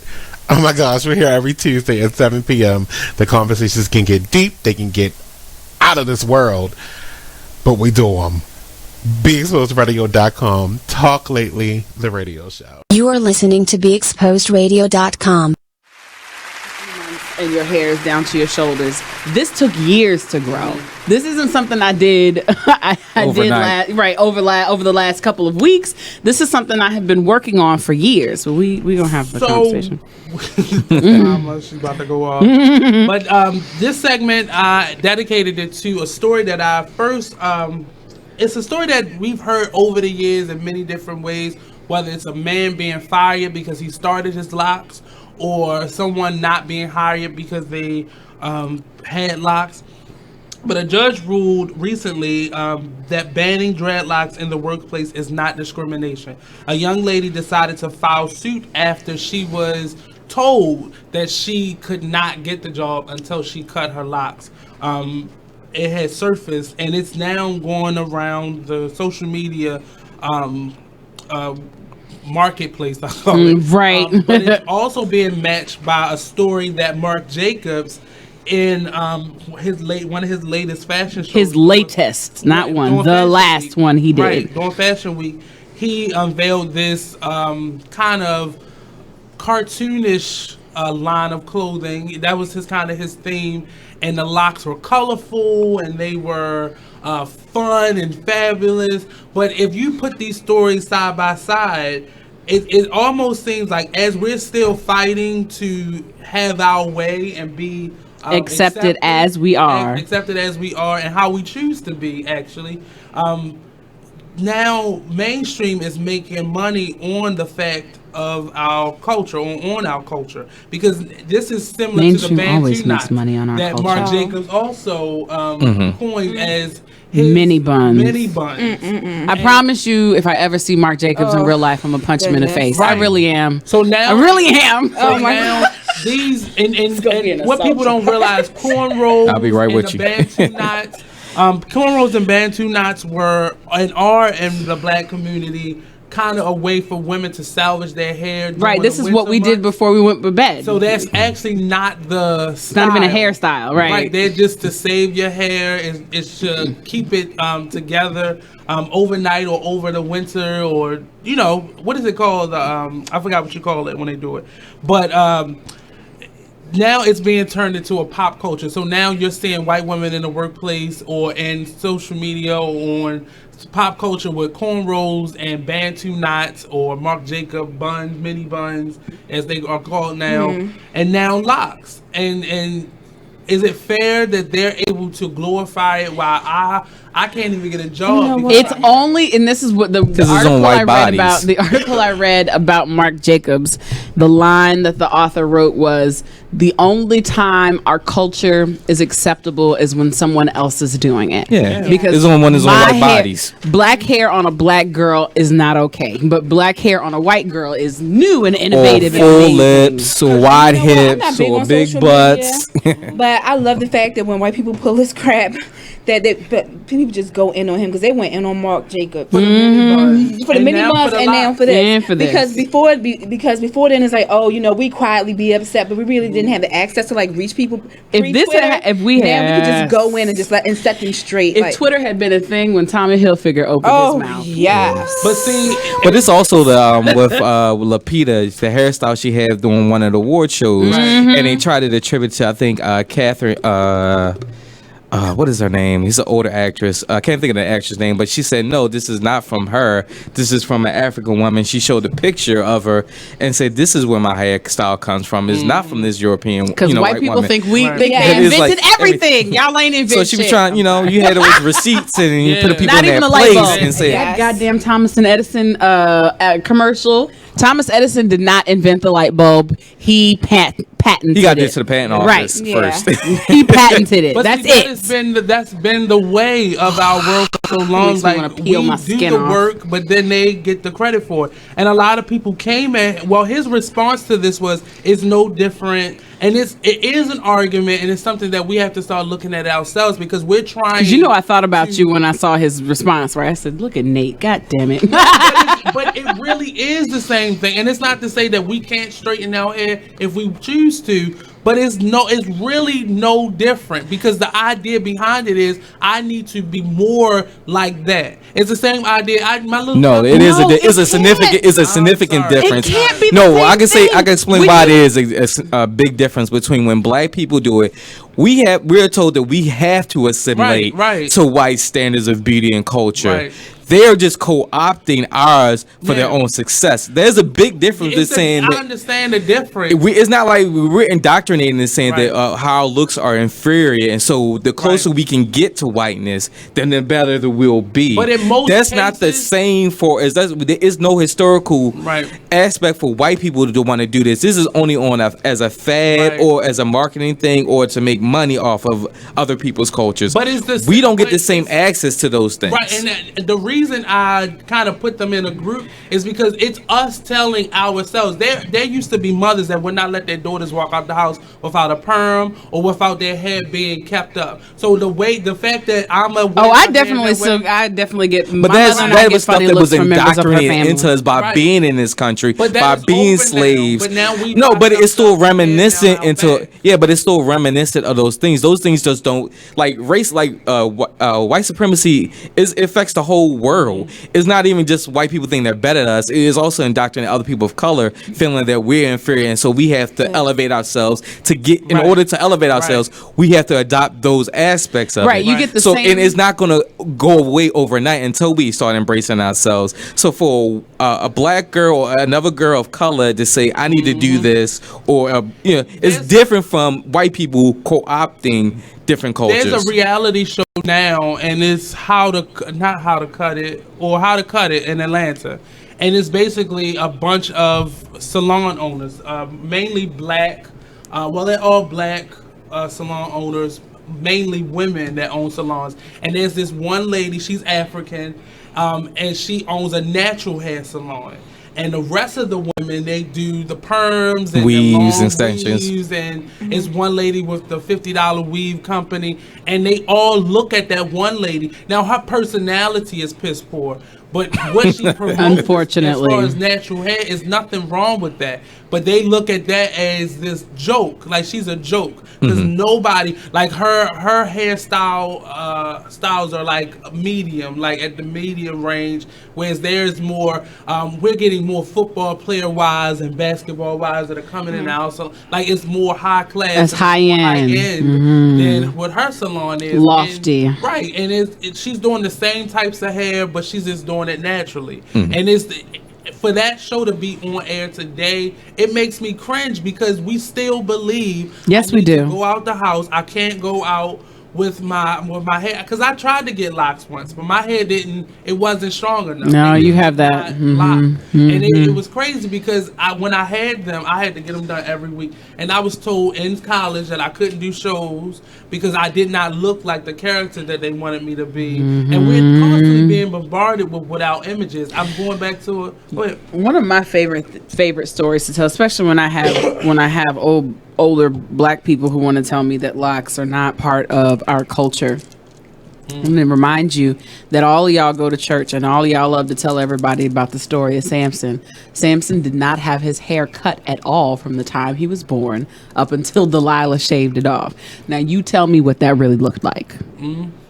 because I've seen the range of Jewish hair, from those that look like us to those that look like Elaine from Seinfeld, and even that loose wavy.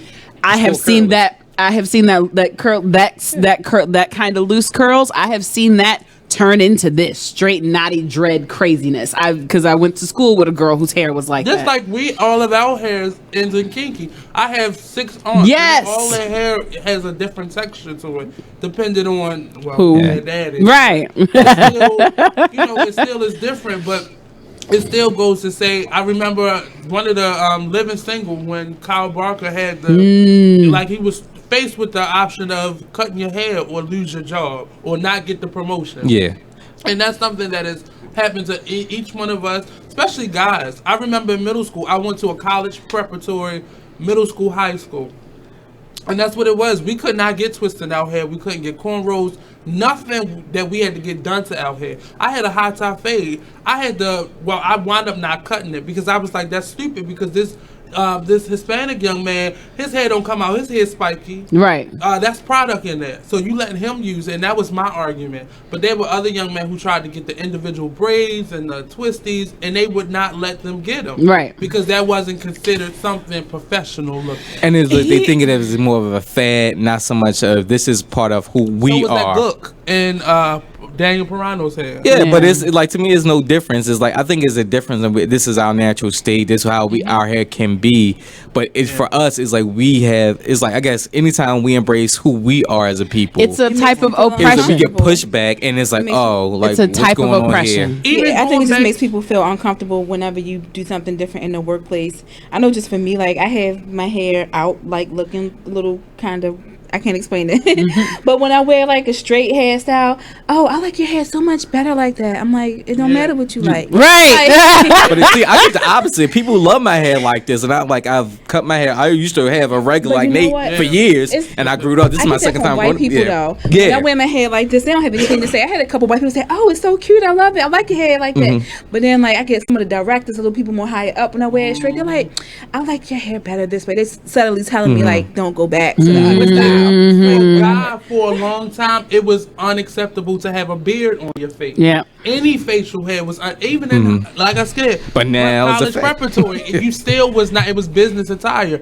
I could not grow my sideburns under my ear. I couldn't have any type of facial hair at all, and I was hairy in elementary school. So I've been shaving for a long time because I thought I just as an adult started growing my facial hair out because even in work environments it's not acceptable for you to have hair. It's not even like a health issue. If I'm working behind a desk, what does my facial hair have to do? But now, not even the black men, but a lot of white men are growing beards out now. So now it's acceptable to have it, and I appreciate it. But I could remember a time where I had to like shave every day. And I think that is my biggest issue with physical appearance in the workplace. The reality is the original motivation behind creating the standard was to oppress and suppress and to marginalize our excess. So and make us assimilate to their culture. Force us to, so that those of us who couldn't, those of us for whatever reason who couldn't assimilate were held right there. There was a glass ceiling that we were now being held down by, and there were a few of us who could squeak by, who could ease past that.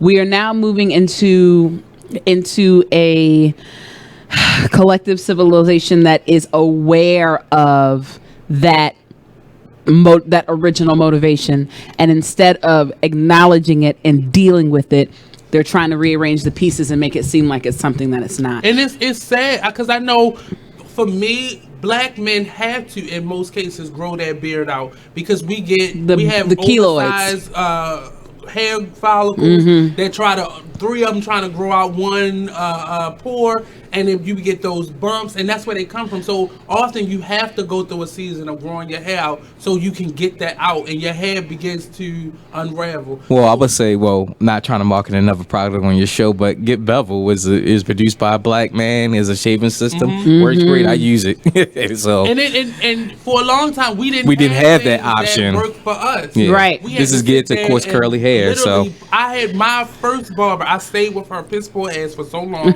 because she was real late and all that. But she would sit there and pluck the hair out of my face because that is what I needed. Because our hair grows out and it curls back in. Yeah. And that's where the bumps come from. And for a long time, we didn't have razors that really were for us. Yeah, because we don't need those 20 razor blades on our skin. It destroys our skin and goes right back. Like, It feel like it's raw as hell at the fact. It's the same thing for our hair. You got Pantene and Swab and CoverGirl and Olay and all of these hair products. Pantene was the first one that came out with the relaxed and natural, but even that is still Our hair is not greasy. Right. Yeah. We need oil. They don't. Yeah. Right. The knowledge, the technical knowledge on how to care for black hair, that knowledge was marginalized. There were only a handful of people who had it. The majority of the beauty salons. That is the thing about being black. You go to any black beauty salon, they can do a white girl's hair and they can do a black girl's hair. Black women can only go to black salons. You can't go into a hair cuttery. They gonna shut up. I went to one. Unless you don't want no hair. Right. I was working at Mount Vernon when I first started working there, and it was I'm not saying anything about the guys who owned the barbershop because they were nice guys. They would cut my hair for free. Because I worked across the street, so I loved it. But the first time I went in there, this man had scissors and a comb. And I was like, what you about to do? Right. And they did not have clippers in there. Didn't know what to do now. It was crazy to me. I was like, what are you about to do with those? What you about to do? Scissors for us is how you clean up loose, straggly ends. Right. That's not how you cut our hair. No. Because you're going to be cutting out chunks, and now I got a problem. And we watching even. Yeah, like, that's why their headlines look like that. They're interested in black hair now. They're learning because they know black hair is a multi-million-dollar business. Yes, it is. So there has been a movement, and it started in the 90s, or at least in my opinion. I think it started in the 90s is when you really saw a movement towards white people learning how to do black hair. Because we started building businesses that were based on products for ourselves. I see commercials, they give you samples. It's just like... But that is one of my favorite things to point out. There are so many instances where the long-term wealth of our culture is stolen from us. But this is one of them. Our hair is so very important to us, and I believe that that's a blood memory thing. I think that that's something that comes from before they came to this country. I think our hair has always been very important to us.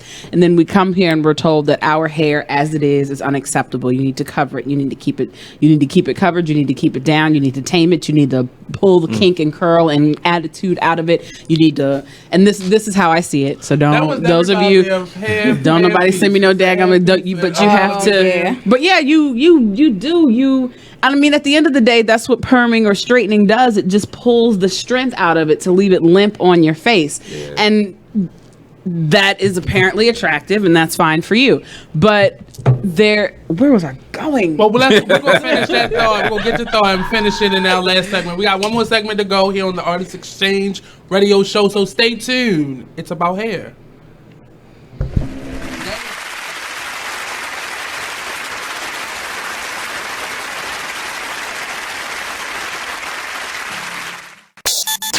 Join the club that gives you stuff. Hey, thanks! Radio Loyalty. Here's how it works. Just click on the Radio Loyalty banner right now and sign up. Then you keep on listening like you already do. But now you earn points. Those points add up, and you can trade them in for stuff in the Radio Loyalty store. Earn more points by sharing your station with friends on Facebook and Twitter, answering surveys, and by using the apps in the New Players App Store. Pretty simple, right? Radio Loyalty. Click that banner to join now. Thank you for tuning in to BeExposedRadio.com.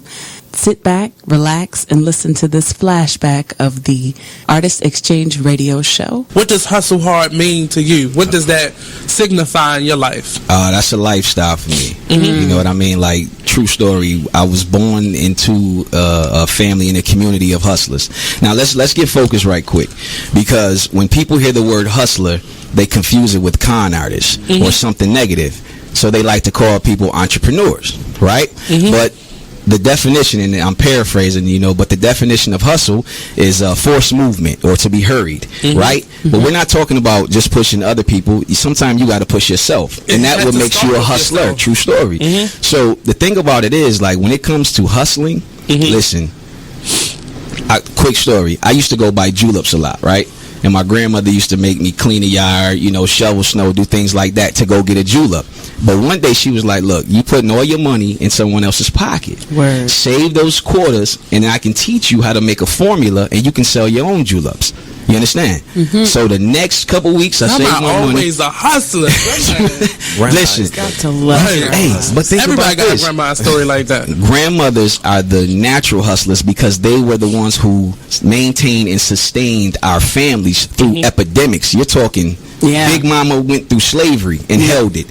You're talking Big Mama went through the Depression and held it. Big Mama went through crack and held it and still maintains it today. So if you don't think you come from a hustler, then you don't know where you come from. You understand?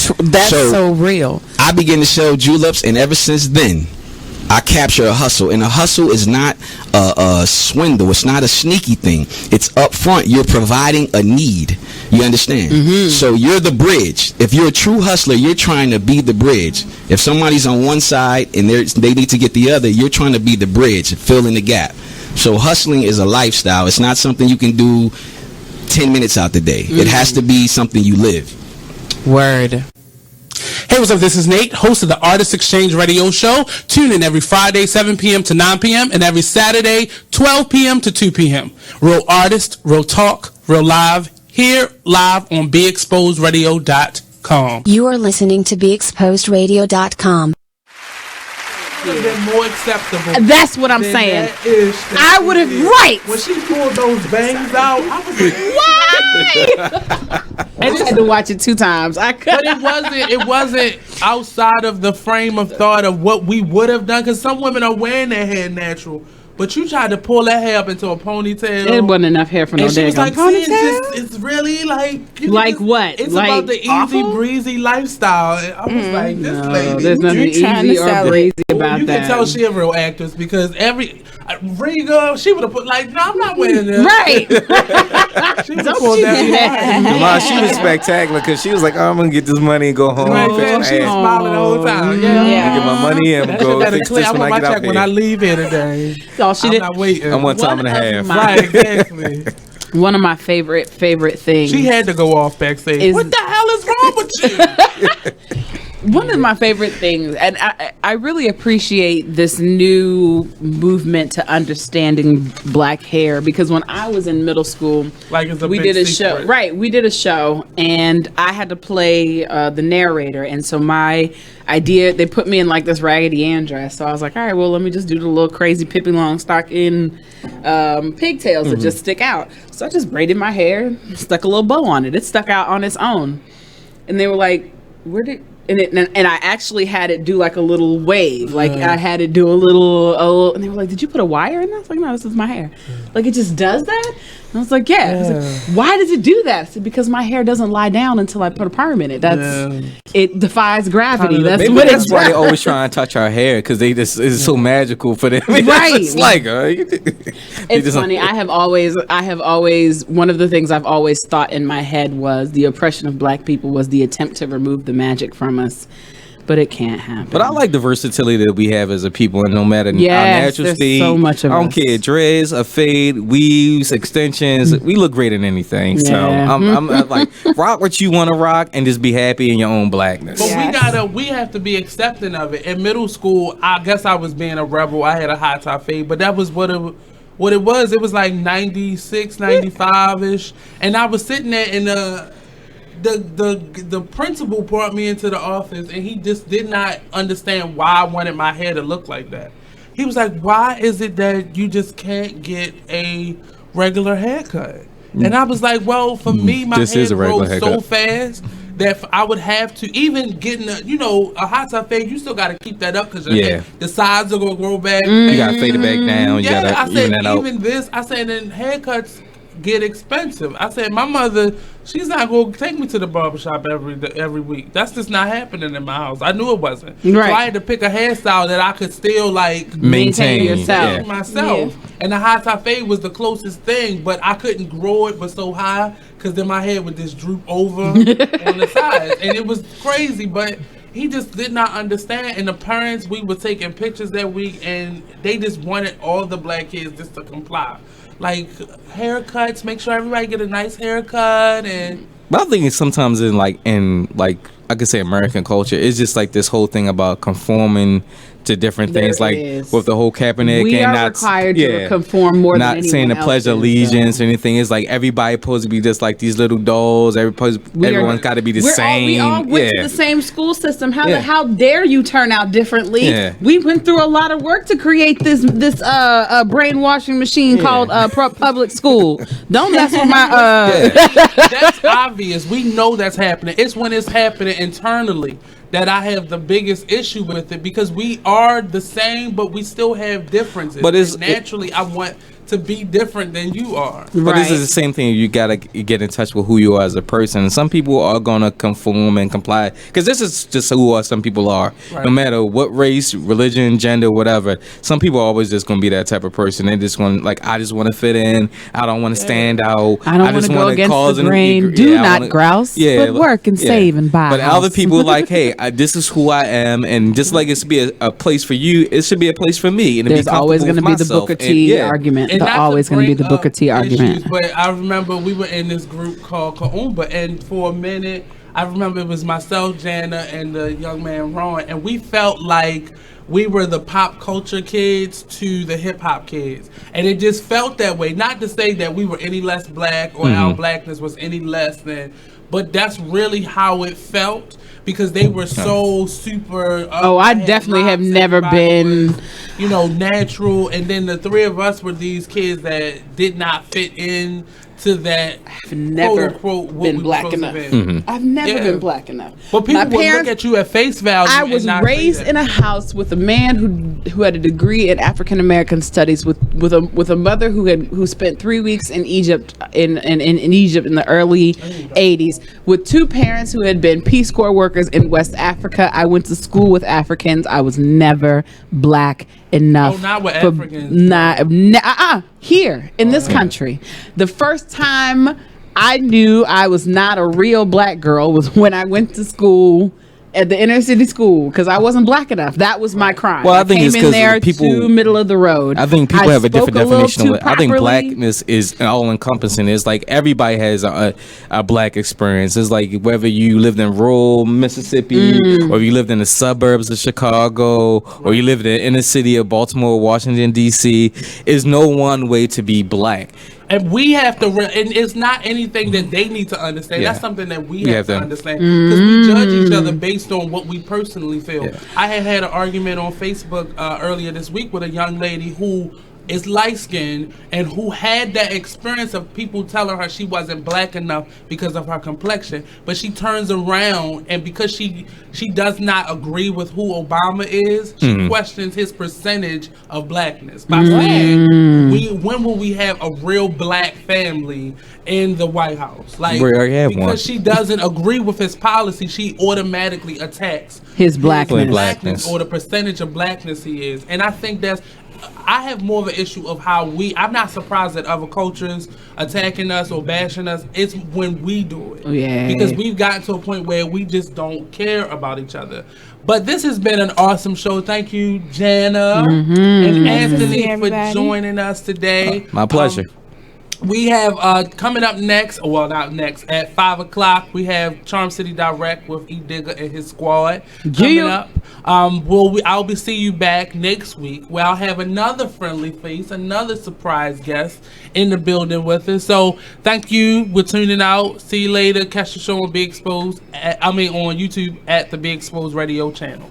Peace out.